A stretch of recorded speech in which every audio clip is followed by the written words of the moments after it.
Good evening, and welcome to a brand new episode of Globetrot Cinema. We are continuing our journey in the Central Asian region. This time we are going to focus on the cinema of the former Soviet Republic, Turkmenistan. I'm your host Jens Aksel Takle, and needless to say that by my side is Tomás Roges. Hello, and welcome to another episode where I just butcher all these names. Today we are joined by John A. Wiley, who was our very first Globetrot Cinema guest panelist, and welcome back, John. Thank you for having me back. It's a pleasure to be on the show again. Yeah. First of all, we have to say that it's thanks to a certain book called Cinema in Central Asia that we are able to put together such an advanced episode like this. Isn't that true, guys? Yeah, it's almost proven as our cinematic Bible of basically all our ideas of world cinema. We can start telling you guys a little about the beginning of the Turkmen cinema. It's pretty much similar to the other Central Asian republic in a historical sense. In Turkmenistan, they had their own studio called the Turkmenfilm. And pretty much like the Kazakh cinema, it seems to have enjoyed a lot of great artistic and financial backing because of the fact that the Ukrainian film industry had its temporary base in Turkmenistan during the war. But there was also an earthquake that hit the capital, Ashgabat, in 1948, and it also put the Turkmen film production to a halt. But despite this, the Turkmen cinema rose from the ashes and become one of the most flourishing industries in the Soviet Union. And the first film we are going to talk about is such an important artistic milestone in the Turkmen cinema that an entire chapter in this book is dedicated to this film. It's called The Contents, and why don't you start by telling us about this one, Tomás? All right, well, first I'd like to say, there's a huge difference between the directors that came from studying in Turkmenistan and the directors that are studying in Russia. When the Russians are coming to Turkmenistan to teach these Turkmens filmmaking, their exposure to other cinema is primarily Russian. But when these Turkmen students go elsewhere, they're seeing films from all around the world. And at this time, what was big were the Italian neorealists like De Sica and Visconti and those kinds of filmmakers. So what is happening now is even though there's a huge influence by these kinds of cinemas, this is where they start finding a real way to express what it is to be in this country and to be a part of this country in this time in this time period. This film, The Contest, directed by Bulat Mansurov, based on a novel by I'm sorry, I'm going to just butcher these names. Nurimat Sarakanov. Anyways, this writer, his novel is called Shukar Bakshi. And Shukar is our main character in this film. And Bakshi is just a general term describing a kind of musician. It's like the status of a certain type of musician.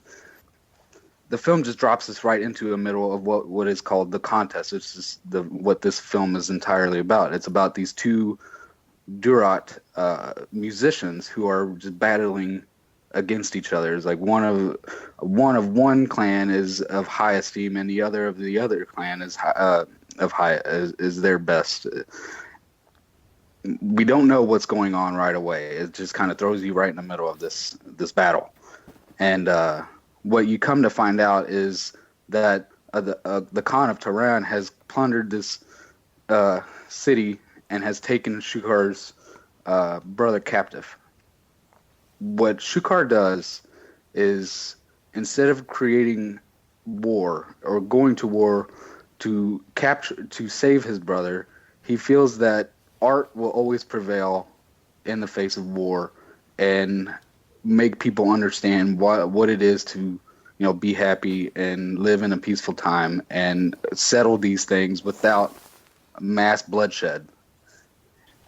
Going back to something you said when you first introduced the film, I think it's interesting that you saw this as a more kind of Italian-influenced movie, because when I watched it, what was going through my head was that the camera work, the way the camera was moving, was very Soviet. And well, also that's also the mixture of everything. I was also going to bring up. I'm glad you brought up the cinematography of it. Is this is another name I'm going to butcher. Khodzhakuli Narliev, the DP, who was also studying in under the Russians. So we have that side of it. I also thought one of the most striking things about this film was the close-ups of the faces of the characters. Oh yeah, it's what I just love about this film in particular. It's absolutely minimal. I mean, you have everything's lit by torches, fires. There's minimal light. All you have are just the expressions, and because it almost seems like the dialogue is not even being spoken. It's almost all. Some of it seems just almost all voiceover. Everyone has they hardly move their mouths. It's almost like it's all mental. It's like these are just telepathically exchanged words that everyone just feels. It could almost be a silent film. It seems like you could just drop the dialogue in this film and just watch it. It's like I would love to see like just a perfect copy of this film, just beautifully restored and everything. Just watch it without the sound to it. Just pay attention to everybody's movement, because all it is just expression, and it's just perfect. Yeah, that's kind of my criticism of the film, is that it's too much dialogue going on, while you are really interested in the music. But I actually watched it a second time, and it didn't bother me that much watching it the second time. But I feel like the heavy anti-war sentiment is kind of, I don't want to say forced, because that's what an anti-war film is supposed to be, but it's very on the nose poetic. But it's like, this is kind of a film that most people, especially me, have to grow into in order to really enjoy. This is a film that won prizes at the time, and Fellini apparently loved it, as we read in the book. But I guess those kind of endorsements aren't enough throughout history to keep it buoyed up and it's kind of floated. Yeah, it seems like many of these who've gone on to kind of a more world acclaim would be readily available to us. And it's just, when I read that it was a big deal at Cannes and praised by someone like Fellini, it's just disappeared. But there's also one film that comes to mind when I watched the concert, and that's not any Italian or Russian, but actually Satyajit Ray's The Music Room. You have the similar character, because in the context you are not just following the main character Shukur. You actually also follow the Khan as well, and you also get a sympathetic picture of him. You don't get him as this evil ruler. He's like this. He's just a requiem from an old time. Like he knows sooner or later that his power is going to diminish, and that a newer generation is going to take over, and it's going to be progress. So he's just trying to keep his position for as long as possible, but he knows that it will all crumble, and that's kind of the same.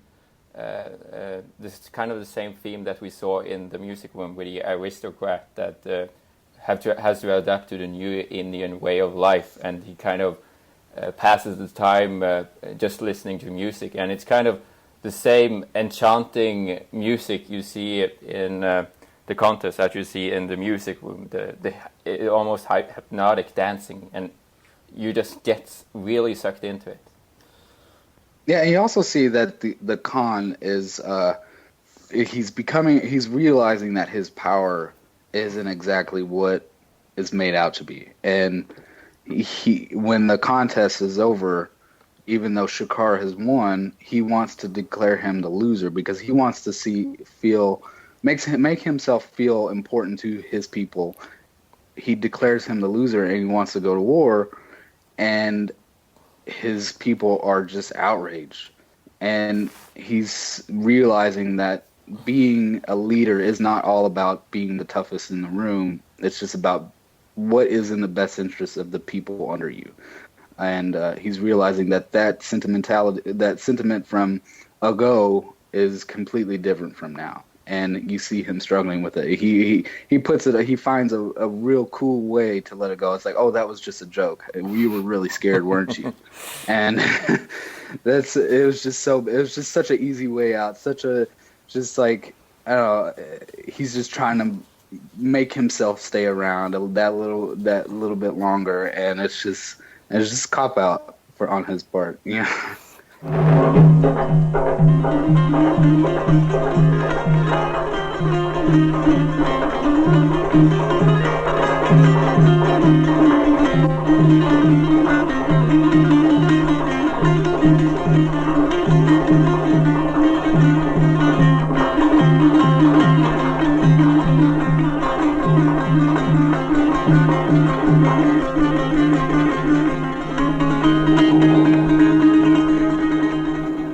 The next film we saw was Daughter-in-Law, directed by Khodzhakuli Narliev in 1972. And he worked, I think, as the cinematographer on The Contest. Yeah, he did. Yep. And then went on to have a directing career of his own. And he also headed the Turkmen Cinematographers Union for several decades, I think. And in this film, the main actress is also the director's wife. I guess that's a recurring thing, the kind of muse idea that that it's somebody who you love but who's also inspiring you artistically. But also both of these figures were very interested in the idea of the woman's place within this very traditional society where I guess women don't get that much room to move or to make their own decisions and so on. So this was a film that I think wanted to explore that issue.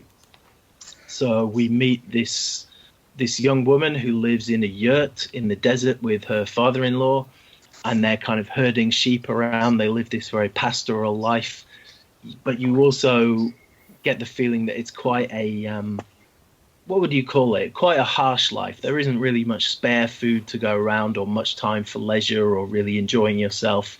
It's really just that very kind of sparse life of herding your sheep and dealing with the various problems that come up.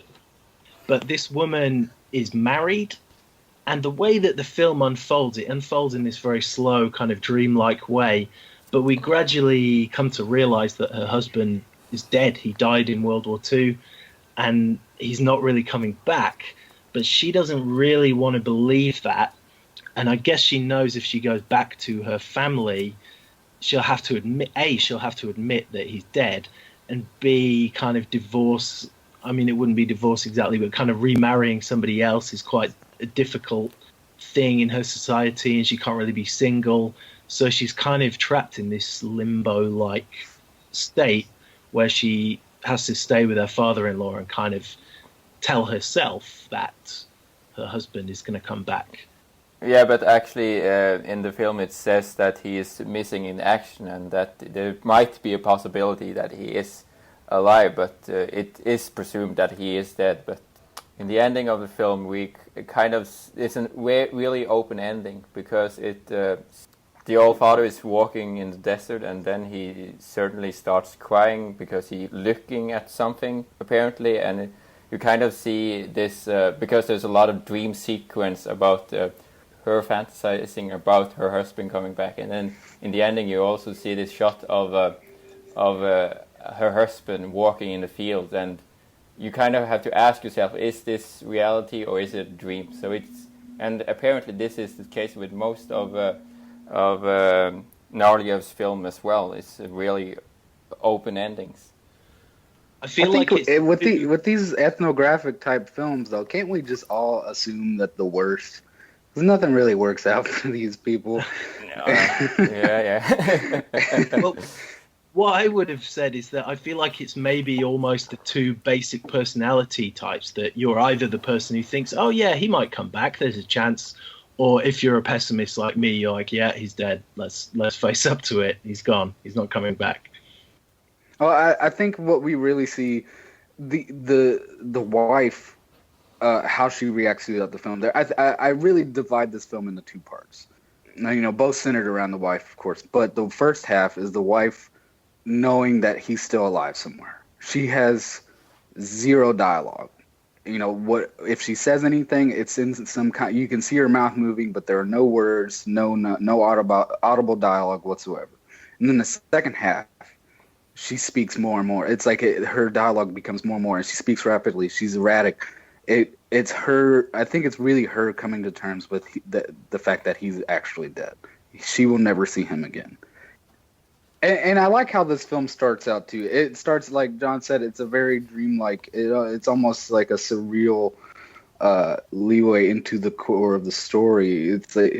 I wasn't sure what was going on. Like the father-in-law is buried underground with his head sticking out, and she's giving him tea or whatever the drink was, and it just opens up like a very dreamlike quality. It has this very dreamlike quality throughout the film that continues throughout the film. Going back to what you said, though, the opening was very dreamlike and very strange, wasn't it? And it seemed to set up that what we were going to see, as you said, was some kind of surreal, kind of poetic, surrealist kind of thing. And then later on in the film, that kind of droning, almost electronic sounding music that we heard seemed to give way to this quite sentimental, romantic style music that we heard over the kind of memory sequences. And then some sequences also had very kind of traditional music as well. So I felt like it was trying to do three different things. There was something ethnographic and neo-realist about it. There was something a little bit surreal. And at the same time, there was elements of just a kind of Soviet melodrama almost. But what I really liked was the performance by the main actress, Medova, whom I think were just stellar. As they were saying, she didn't talk much during the first half, but she was just very stellar. And the chemistry that she had with her father-in-law was just amazing. In the first half, it's the father-in-law who does all the talking while she's just quiet, and just her expression and everything just lightens up everything, and it's such a stellar performance, just without having to say anything. Even when she has her face covered and you just watch her eyes, just you can see how she's feeling and what's going on in her head, and you really some of the flashbacks or the dream sequences, especially the sequence where she receives the new I don't know what the head garb is called, but she gets a new fabric garment type thing, and she's looking at herself in the mirror and with the picture of her husband next to it, and she's basically speaking to her husband about this new garment that she has and how beautiful she looks. So you could see just her face lights up and how she feels. It's just just getting something that she could possibly show to her husband, and how beautiful to show him how beautiful she is. I mean, there are so many expressive moments in this one, from highs to lows, that she's all over the place, and she's just stunning in all of it. Now, I will admit that she is the greatest part of this film.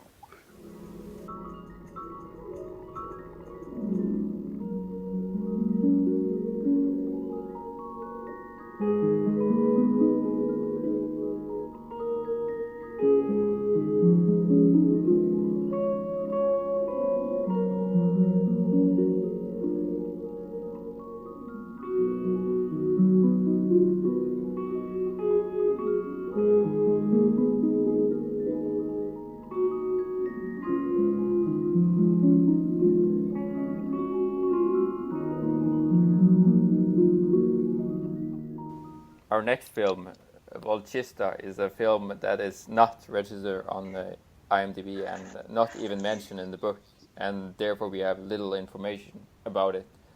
But what we do know is that the director, Kerim Annanov, is the son of the well-regarded actor and director Baba Annanov. Kerim followed in his father's footsteps in both occupations and even collaborated with him both in front and behind the camera. But first I have to admit that I saw this without subtitles, but the but it's only less than a half hour long, and you don't really need a dialogue to understand what's going on. But I have to apologize to the Turkmen speakers that probably saw this movie. Is that what I got from it was that it's a film about, first of all, Volchitsa, which means she-wolf in Russian, is the story about a sheep herder with a haunting past. It appears that he had some kind of a fallout with his wife, or that it might even be a rape involved, maybe. He goes out in the wilderness in order to kill a wolf that are killing all his sheep. And it's a dangerous journey where he also has to battle his inner demons. Let's just start by saying I think this is the most experimental film that I've seen so far from Central Asia, I believe. And there's not, like you said, even though you don't need the subtitles, I don't think there's, just by the images themselves, I don't think there's a whole lot to go on. I'd just be curious to see how much the dialogue actually adds to it. I like the images of it. It's very, the whole sepia colored, and so it actually changes. There are the desert images, or like the rocky images that are more brownish sepia like when he's going after the wolf. But there's a time in the somewhere in the film where he finally catches up to the wolf and murders it, but then he sees that the wolf has these little pups. I guess you assume that it's the wolf's pups, and now they are essentially abandoned and left to fend for themselves. I think that's, in a way, it goes on with the whole, what I was saying, it's just ultimately, in these kinds of films, it's ultimately always ends up for the worst. I think I can associate it with one of the other films that we'll be talking about in a little bit. It's like these pups will have to now learn quickly to adapt to the wilderness, and without any guidance whatsoever. It seemed like it was a different thing altogether, didn't it? The films that we've discussed previously were, to varying extents, seemed like a celebration of traditional Turkmen culture, whereas this was something else, more aggressive, more kind of foreboding and disturbing vision. I really love this movie a lot. I think it was the best one that we have seen so far. Because, as you were mentioning, Tomás, with the tinting, the visual is a visual stunning film as well. But one thing I found really fascinating about this film is, and also other Soviet films from other republics, is that the treatment of wolves it's really brutal. It's in many of these films they actually use real life wolf and just shoot them on screen, and that's what it looked like on this one. Yeah, especially in this case, it's very brutal. He shoots it many times after it's dead. So if you're gonna watch these Soviet wolf movies, you kind of gotta have a strong stomach. I wouldn't say that, although I'm saying it straight out, is that it kind of adds a gritty realism to the film when it's real, I have to say. So just start killing animals, Hollywood. Just well,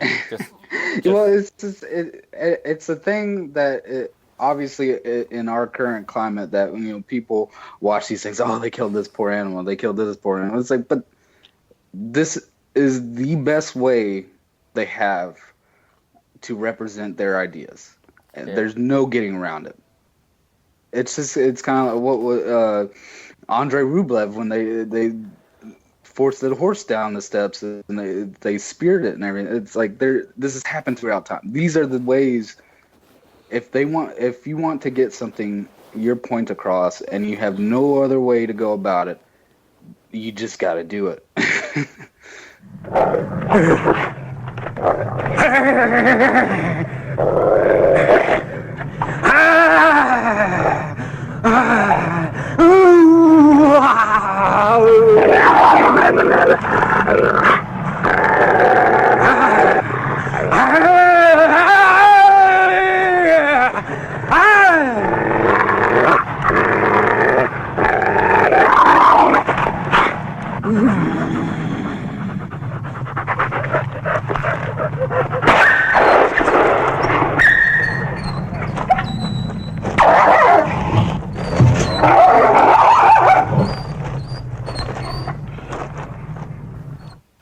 the next film we're talking about is from 1993 by Uzmaan Saparov, who we'll talk about again in the next film.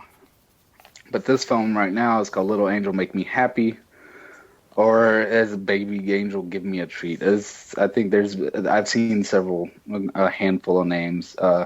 Anyways, this film takes place right around World War II, and it's about the Soviets evacuating the small village of people of German heritage or descent, just getting rid of them completely.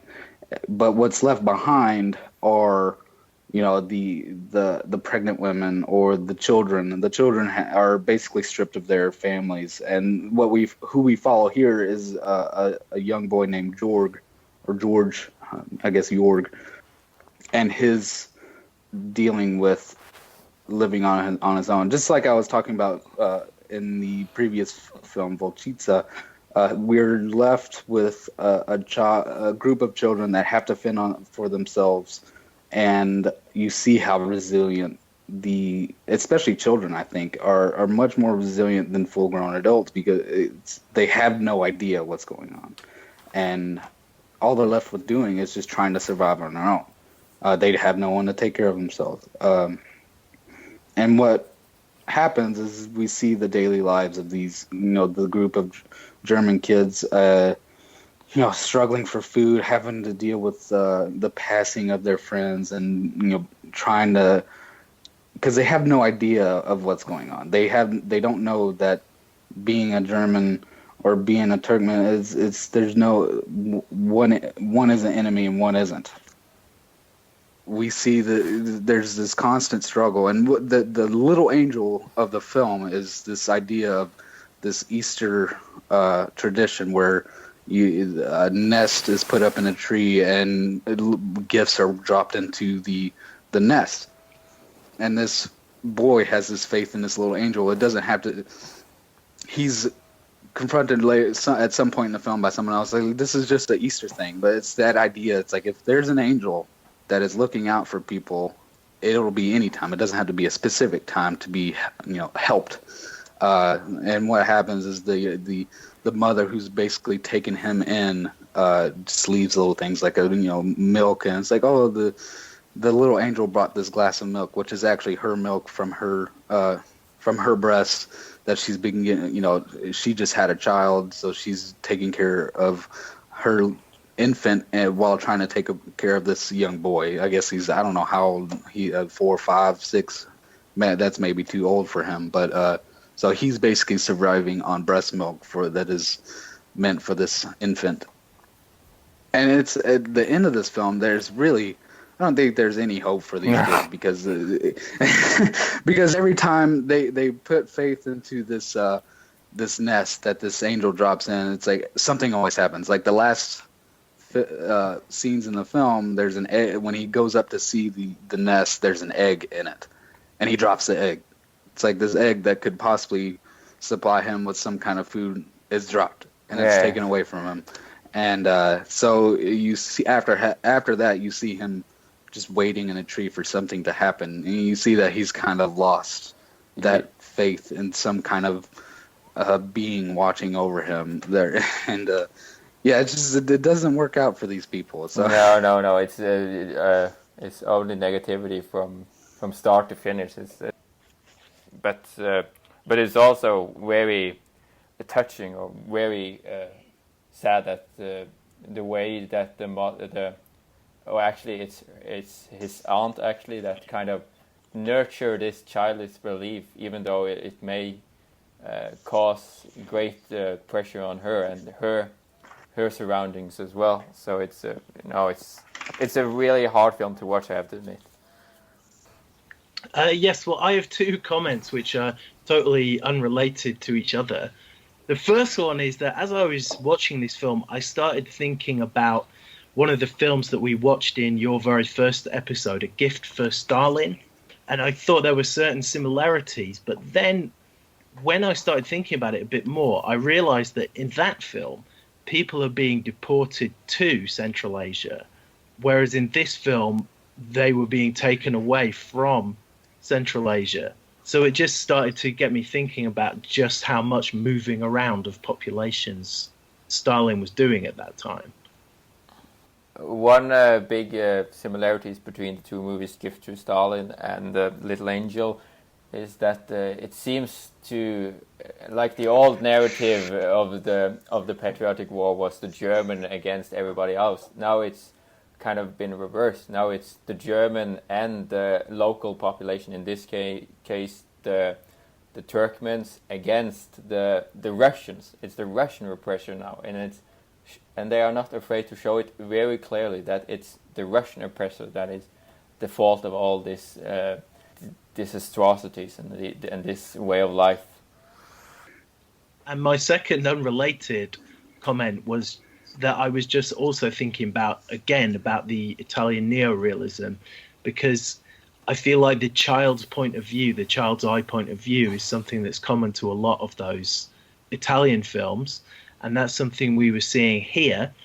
And I also started to wonder, like, for example, we have access to quite a wide range of films thanks to the internet and so on, whereas I wondered what these directors, what someone like Saparov had seen.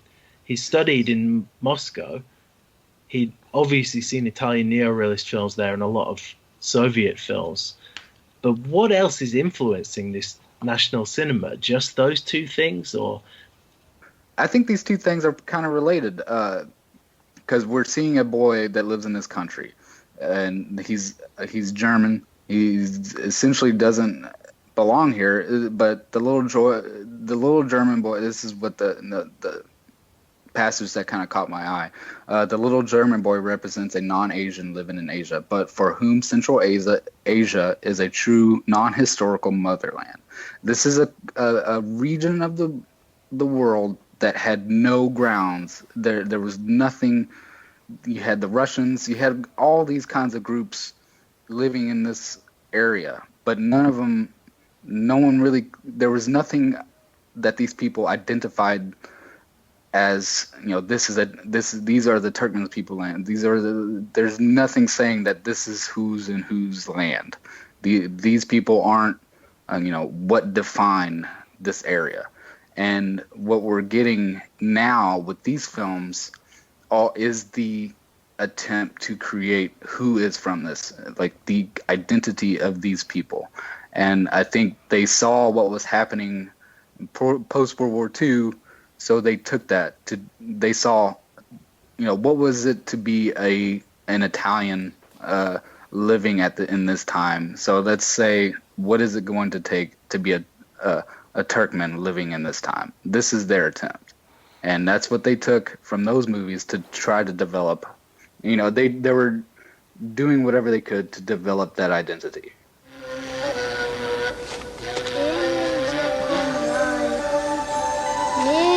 Leg mir was in Kerpenai. Zuger proge hun mir net. Ist die куда вели нет. А что он делает? Angelochek, сделай радость. Принеси чего поесть, чтобы я с тобой от счастья мог на небушка лететь. Анестиферс Энгельте. Гнездо для ангелочки делает. А бабушка говорила, что гнездо нужно делать только на Пасху. Ангелочки только на Пасху прилетают и приносят что-нибудь вкусненькое. А сейчас не Пасха.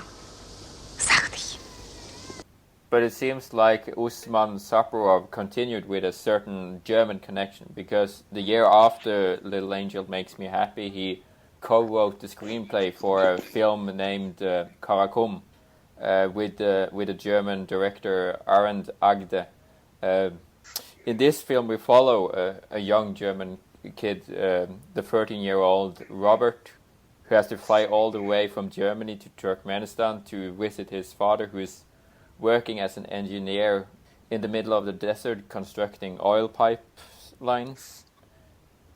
His father is not the one that is picking him up at the airport, but a Russian truck driver named Pyotr. and a local Turkmen boy named Murat. On their trip through the Karakum desert, the truck breaks down and in the middle of the desert, and while Piotr walks to find water, he seems to be lost in the desert, and after days of waiting, Robert and Murat decides to build a sail wagon out of parts in the truck, and tries to get out of the desert and reach the Caspian Sea, which they eventually do. But first of all, we have to say that this is kind of a more westernized film, and it's also a German director and German co-productions. It's an adventure film that is basically meant for like all ages, like 8 and up. So it's a very it seems very much like a film for kids. Yeah, and I think this goes against what all the other films, like, it's just nothing works out for most of these people. There's never one point in this film where I thought, oh, these kids are just gonna die. No, you're made to think that there's. It's just like the previous films. Like these kids are struggling to survive. They'll always be resilient, and they'll figure out a way to get through, just like these kids. But it's fun, you know. There's no Russian ending, to say at least. Well, years ago, I had a film professor who used to always complain about what he called Euro pudding, like the kind of bland European co-productions of the 90s. Yeah. And this was kind of like a Eurasia pudding film, I thought. I mean, it wasn't a bad movie, but it was quite a bland film, I thought. You didn't think these kids were just going to die in the middle of the desert or anything? That's why it made it so bland. There was no real...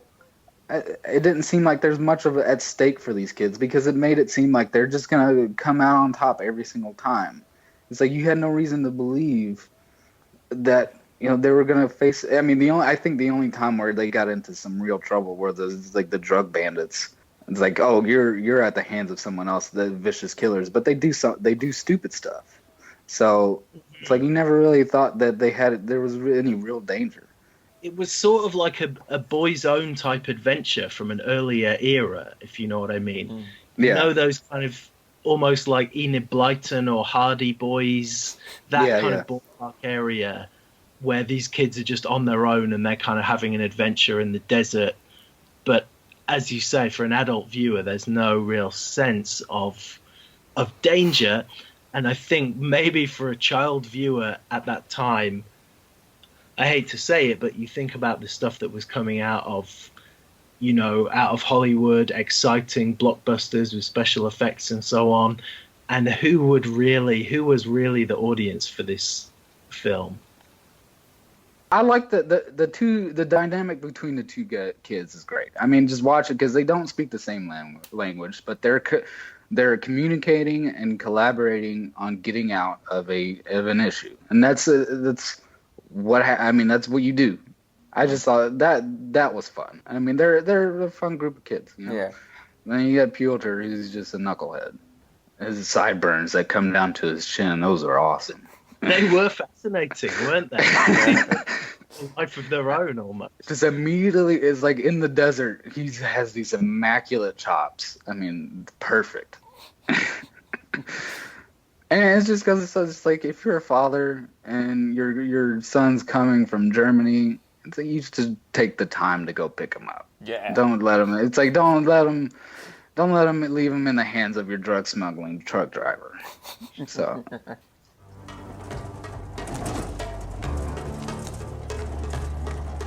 Was ist denn das?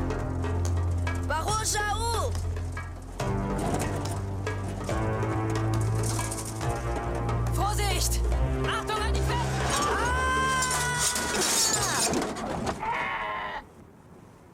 Murat, ist dir was passiert? But after Karakum, it seems like the film industry in Turkmenistan was strangled basically by the authoritarian dictator who I don't remember his real name, but he goes under the name Turkmen Bashi, which means leader of all Turkmens. So he is the reason why there is no Turkmen cinema today, or it kind of got better after his death in 2006, but I heard that there was some improvement, that some of these films that were banned were eventually made available. But recent Turkmen film it seems to be non-existent, because it seems as though most people these days, Turkmen people, are relying on the films, the old Turkmen classic and Russian classic. So it might do a comeback. It has proven before because of the aftermath of the earthquake in 1948, but it seems very dim. But we just have to hope for the best. It seems like Turkmen cinema is a kind of history of setbacks, doesn't it? Because I read an interview with Narliev where he said in the late 80s, the Turkmen film got a lot more funding, and they started building this massive covered set, standing set, and getting all of these kind of yurts and these covered wagons together. And so at that time, they really believed that they were going to start making epics. And then when the Soviet Union collapsed, I guess they realized that wasn't going to happen. They started looking to Germany to do these co-productions. And then even that fell away, and now we seem to have next to nothing. It's unfortunate that we just, I was reading through the passages in the book. It's like the movie after movie after movie. There's so much stuff that they actually did make, but it's just not available. It's been so suppressed, destroyed, or whatever. We'll probably never get around to seeing any of it. Yeah, but I have to admit that I'm really surprised of how many Turkmen films that are available on YouTube. Of course, not with English subtitles, but they are there. So I think it just takes a little willpower to just make them available. I think they have been able to keep most of the films pretty intact because of the archives and such. So I think there's really much potential, but at least I think... But it's just like no one really cares about them. No, except us. Yeah. John, do you have anything to add? No, I feel like that sums it up, really. No one cares about these films apart. No. Yeah, so whoever's watching, listening, watch the movies, make subtitles for us, and we'll talk about them. Yeah. Чего мне сердиться? Все правильно. Посмотри на эту реку. Разве может она вернуться к своим истокам? Вот так и я.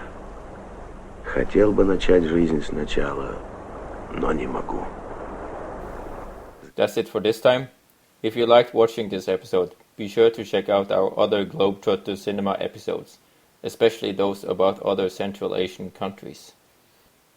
And also do subscribe to our YouTube channel, as well as our Facebook page, if you haven't already done so. I will also put an Amazon link to the book we mentioned in the description. Thank you so much for watching Globetrot Cinema. Good night.